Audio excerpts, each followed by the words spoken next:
You've been using the same machine for a while now and you think you're ready for something a little bit more. Maybe you want something faster, sturdier, more heavy duty. Maybe you want an automatic buttonhole. Maybe you want a knee lift, or you want to switch to a computerized machine if you have a mechanical, or maybe you want to go the other way instead and get a mechanical machine.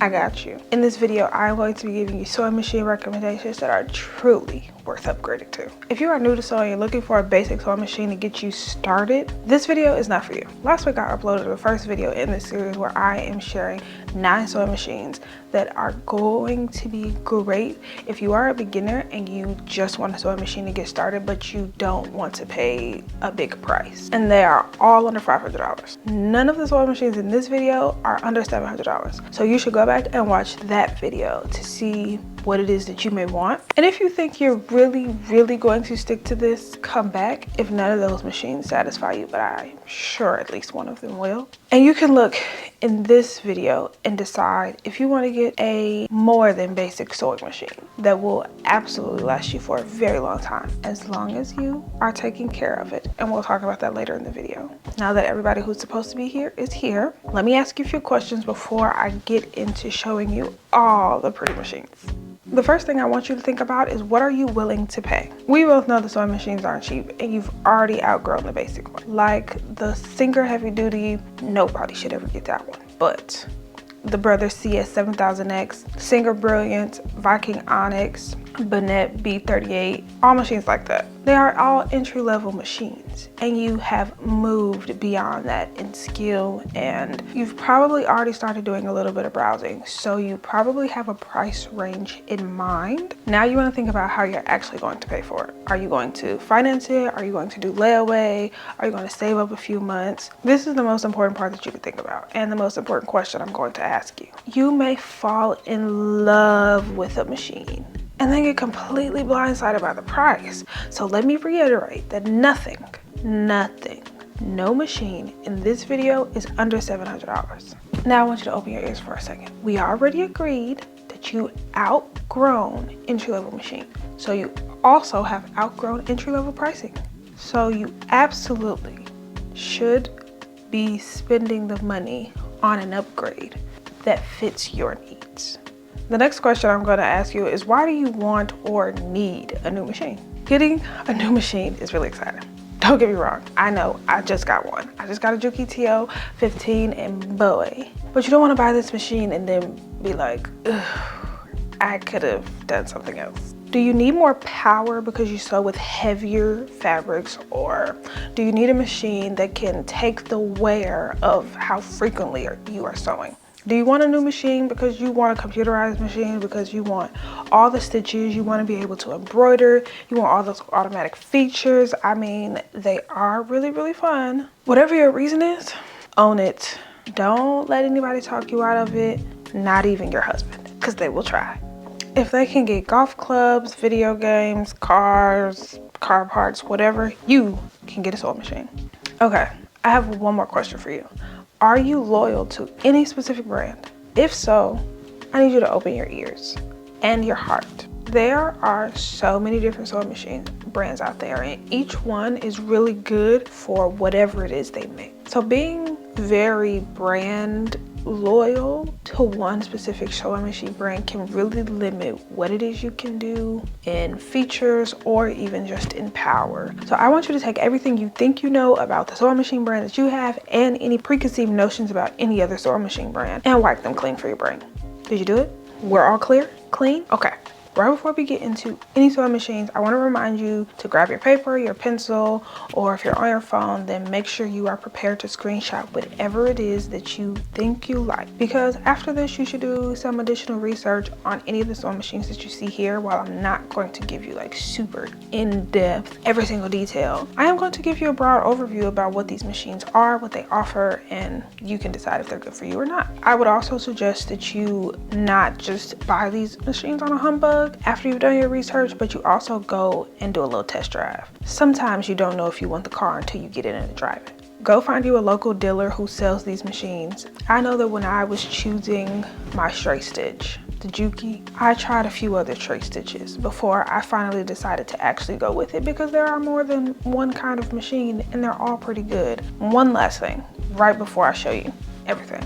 At this price point, there are certain features that are typically standard, or they just come with all the machines, because if you're paying $1,000 for a machine, then some things just kind of happen, like a needle up down, feed dog drop, speed control, things like that. And if you're on a computerized machine, an automatic will step buttonhole and things like that. So let's just think that all those things come with a machine. And if they don't, then I'll let you know. But saying that over and over again kind of gets redundant, and it's like, okay, girl, I get it. Move on. In this video, I'm going to give you computerized machines and mechanical machines. Now, we agreed, we shook on it, you're going to keep an open mind. Higher end mechanical machines are not boring. And sometimes they do have that reputation because they only do one thing. They have an advantage over computerized machines. The power that they give is like, whew. I'm going to give you the pros and cons of both the machines, and you may even find that both have their place in your sewing room. Let's start with computerized machines. I'm going to give you the pros, and the first pro is the LCD screen. That is really what captures us when we stop to see a computer. It's like you see that big screen and it's like, oh, it's so nice.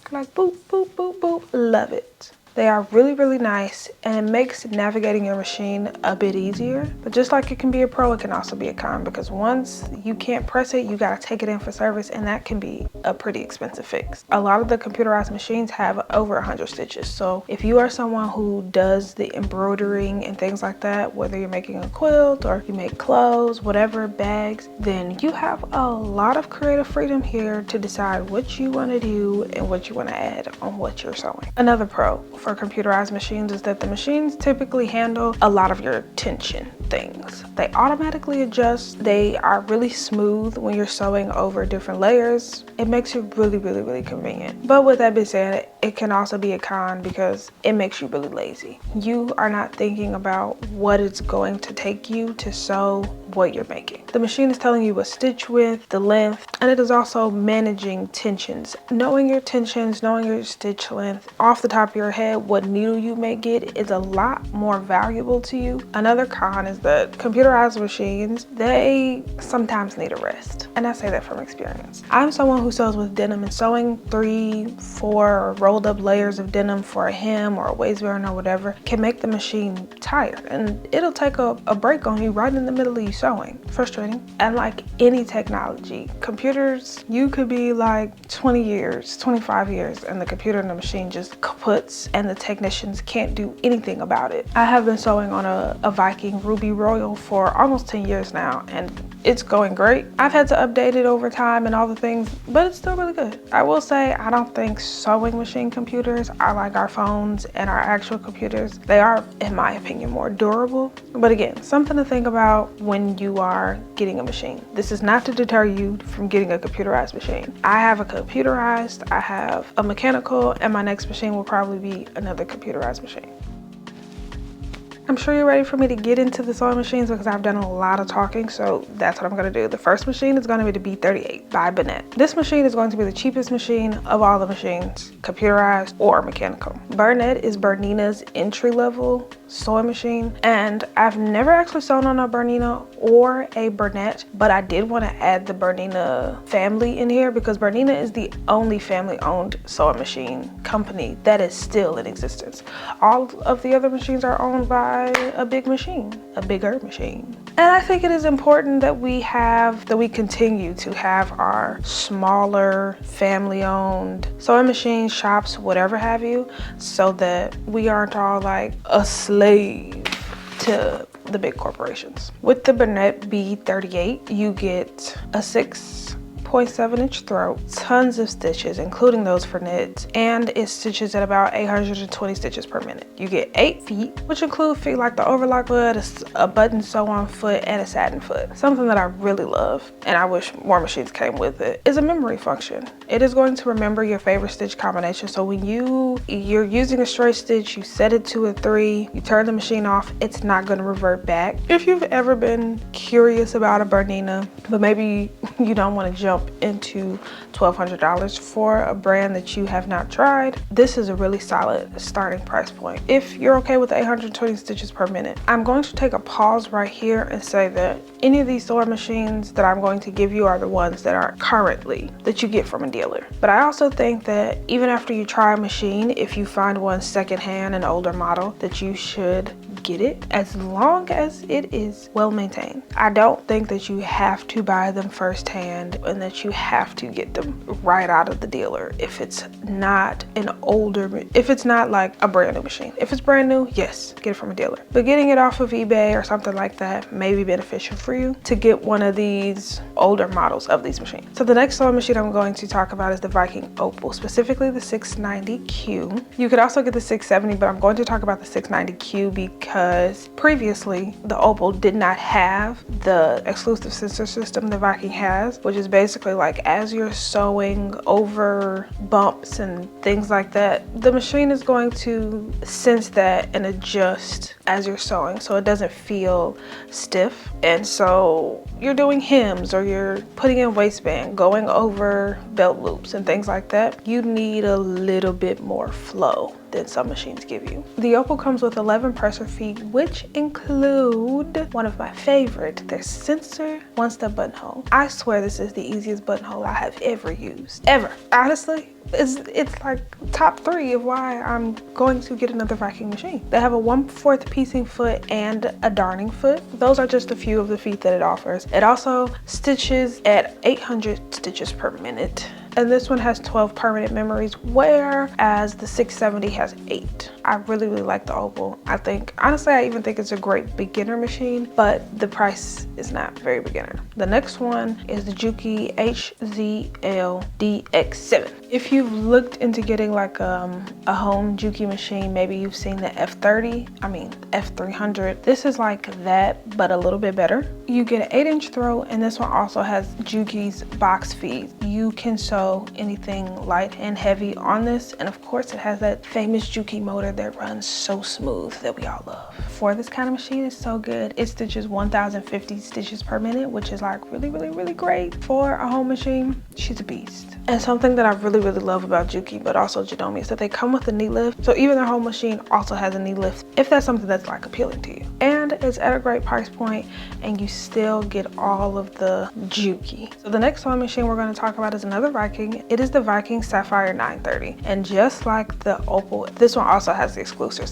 exclusive sensor system. Mighty God. This one has a 9.8-inch throat. It also has 20 permanent memory stitches. It has about the same feet as the Opal has, but it does have more stitches. It also tops off at 800 stitches per minute. They're very similar in many things, price, features, except this one is just a little bit bigger, a little bit heavier. This next machine is going to be Janome. It is the Memory Craft 6700P. While I'm going to specifically talk about this one, I want to talk about the whole Memory Craft line as a whole. They have one lower that's 6600 and the one above is the Memory Craft 9450. I think any of these in this line is going to be a really great addition to your sewing machines. Even if you get one that is the 6600 that you absolutely have to get secondhand, or it'll be refurbished, or it'll be used, it won't be brand new because they're not making them. So I'm going to be talking about the 6700 Professional because it is the middle of the road for them. You go lower, you get a few less features, you get a smaller throat, you go up, you know, bells and whistles, right? Before I mentioned how computerized machines do all the tension and things like that for you, but for this Janome, it actually has a few manual tension dials, which is really good for your brain so that you know how to work the machine and you know how to work tensions. Let's say in the near future, you start going to a sewing lab or a place that has sewing machines, co-working, and you get to meet people. You know, we kind of don't have that anymore now that Joann's is gone. I know I miss that. And you go and they have these other kinds of machines. It is good to know what your tensions is so that you know how to use these other machines if, you know, you go out and decide, hey, sometimes I don't want to sew in this room by myself. I want to talk to people. Now, this machine is a beast. It is all metal, which means it is heavy duty. It really is a heavy duty machine. I have tried it. I almost got this one. It has a 10-inch throat, a knee lift, and it tops off at 1200 stitches per minute, and it is a top top loading bobbin. And it also has a 9mm stitch width. And also I think that is the longest stitch width that I know on many machines. Most stop at 6. And sometimes I wish I had a little bit of a longer stitch width. I use it for basting, and that's really what you use it for. One of the best features for Janome machines, which this one does, is the AccuFeed, which is the reason these machines don't really come with walking foot. The machine is going to feed top and bottom evenly so that you don't have things sliding. Having that dual feed is really, really great when you need to keep your plaids aligned, your seams for the crotch, or if you're quilting. The 6700P also comes with 17 presser foot, which include a darning foot, an over edge foot, a rolled hem foot, a free motion quilting foot. It also has 3 stitch plates. Unheard of. 3? Huh. And it has a large table, an auxiliary table, which sewing machines really need to come with an auxiliary table now. Like, come on guys, give us the table. While I don't have this machine, I have tried it at my local dealer. And like I said, I really think this is a really good machine. Clearly love it. And if I could get it right now, I would. This is not sponsored, but Janome, if you're watching, if somebody showed you this and you want to send out a machine, hey. One thing I will talk about for the 9450 is that it does not actually have the manual tension dial. So all the other versions of the Memory Craft have that manual tension dial so that you can do a little bit of adjusting as you sew. But for the 9450, it is completely computerized and everything is automatic, and the system just senses it and says, hey, you got a little change here, let's do a little bit of adjusting, so that it's easier for you, so you can decide which way you want to go on that.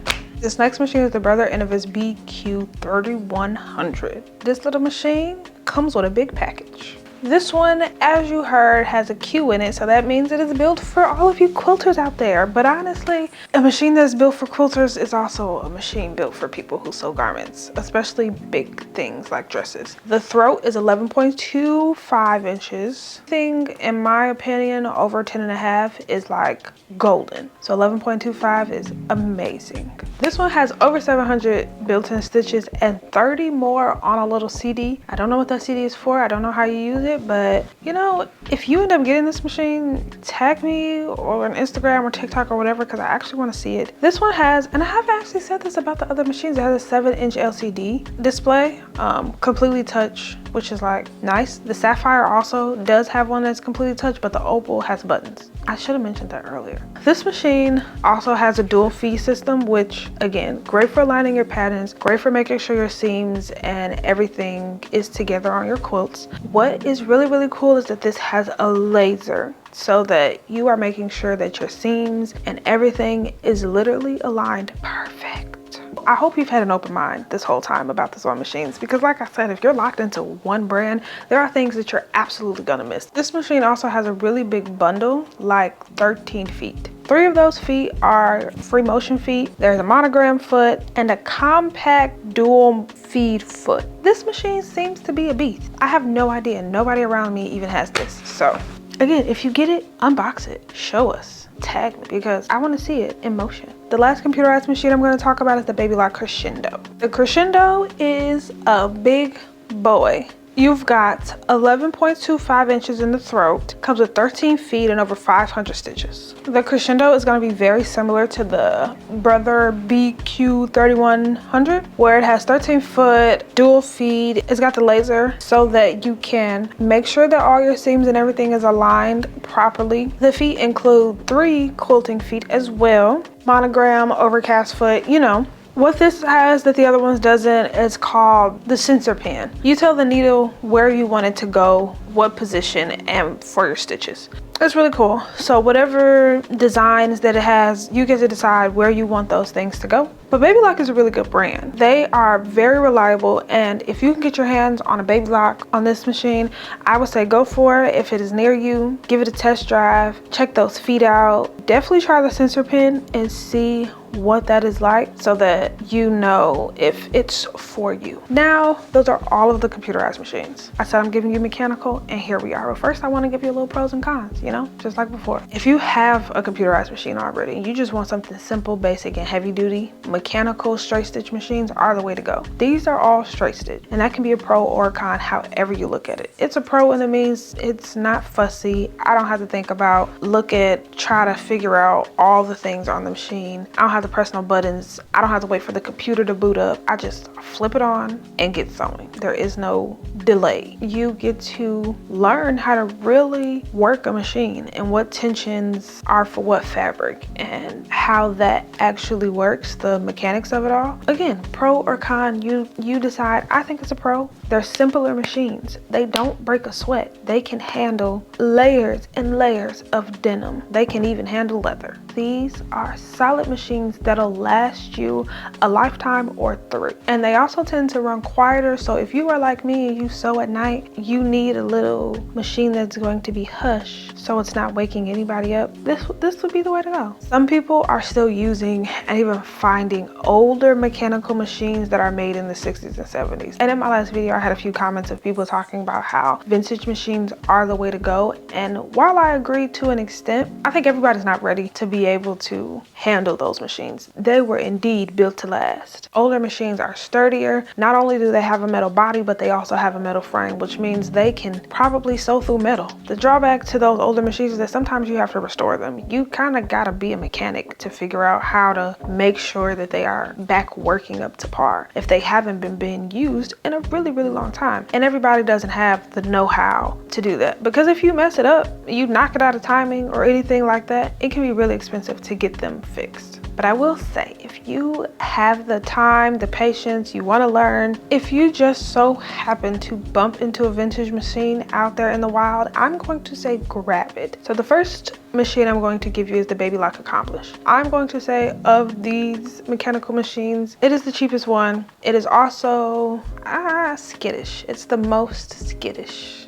I'm trying to use the word skittish lightly because it's still a really great, like the Accomplish is still really great. In my quest for a new machine, I also tried the Baby Lock Accomplish to decide what I wanted to get. It comes with 7 feet, including a rolled hem, which I really think we should be getting more rolled hems with our machines, and 1 free motion foot. You get an 8.75 inch throat space, and you get 1,500 stitches per minute. Which what I really like, or I really did like, and what made me almost get it, was that the visual on the machine, I'm gonna pop the picture back up, what to do, how to thread it and things like that. I really, really liked having that on the machine. All the other ones don't have it, and I really like that this one did. Okay, so I just talked about the Baby Lock Accomplish, and I gave you the feet and all the things. Most of the straight stitches, they come with the same feet. 1 or 2 free motion quilt feet, a walking foot, zipper foot, stuff like that. So they don't, you know, these ones are, like I said, they're basic machines, but these basic machines give you so much power, and you have great versatility in what it is that you can sew. So this next sewing machine is the Janome HD9. While I was looking for whatever straight stitch I was going to get, this was number 2. It is solid. Metal frame, metal body. This one stitches at 1,600 stitches per minute. This one's got everything everybody else has. You know, the knee lift, the needle up, down, and all the tension dials. This one has a 9-inch throat space, and it actually comes with a hemmer foot. And useful if you are like me and you just are not that great at hemming. The next straight stitch is going to be a Juki TL2010Q. Q is for quilt. This one has an 8.5-inch throat space, but because the Juki machines come with an auxiliary table, it's something like 20 inches of space from the end of the table to the inside of the throat, which is a massive area. Honestly, it makes a difference. I personally feel the difference when I was sewing the dress that I just made. Having all that space to the left, is it the left? You're sewing the right side of the table, so that everything's not like falling off and stuff like that. This one, unlike the other one, only has 1 quilt foot. It is the closed toe foot. This one does not have the other ones that have like an extra tension for the presser foot. This one does not, and it stitches 1,500 stitches per minute. It is fast, it is smooth, it is reliable, it is heavy. I just wish that this one and the next one I'm going to tell you about comes with a rolled hem or a hemming foot. But so the last machine is my baby. the Juki TL15. Heavy, heavy, heavy. 1,500 stitches per minute, 21 inches from auxiliary to the end of the throat, 10-inch throat space. I get 2 free motion, open toe, and 1/4. I also what comes with the Juki is they have a heel tap. When you press backwards, it'll cut the thread for you, but they also have a foot pedal stopper, which levels the pedal so that you don't do that. I put the foot pedal in, the stopper in, I'd be cutting that thread left and right, and I don't have time for that. While I do think it is helpful for workflow and it makes things efficient, it's not something that I can do. So I'm just gonna press that little button when I want my thread cut, or I'm just gonna pull it out and cut it myself. I don't have no qualms with that, but that's just me. Knee lift, needle up, down. This machine is smooth. Like melted butter going on the skillet, smooth.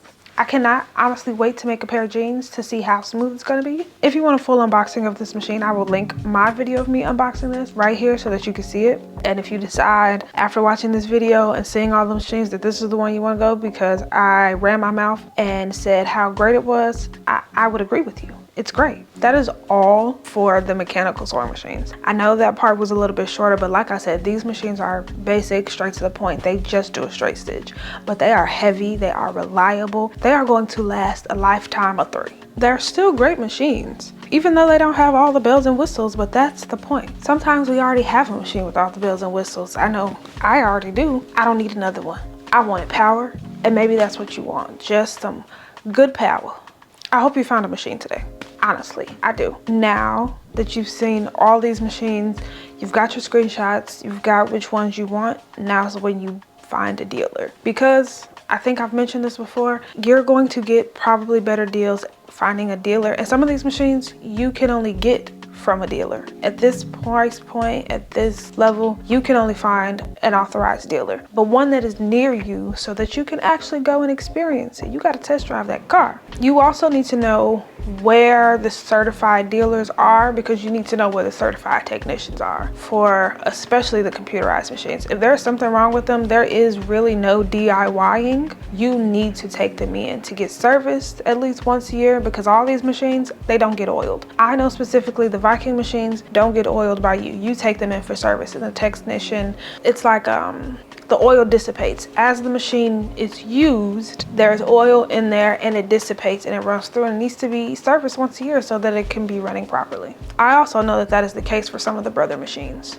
So find you a dealer somewhere near you so that once you get the machine, you can take the class. That is also something I want to harp on. You absolutely take a how to use this machine class so that you are set up and ready to go when you go home and you're not struggling if you've got a machine that you're not really familiar with. Even if you are familiar with the threading of the machine, you still should take that first time class so that you know all of the features, you know what all your feet do, and you know how to properly wind your bobbin, because winding a bobbin on every machine is actually really different. Thank you for completely watching this video. Again, I hope you find a machine that is going to suit your needs now and for the next 10 years. You may still get another one, but it should still suit your needs for the next 10 years. So that maybe in the far away future, far, far away, you can pass this machine down to somebody in your family or a child's friend or someone you go to church with or anything like that who is looking to sew. And I will see you next time.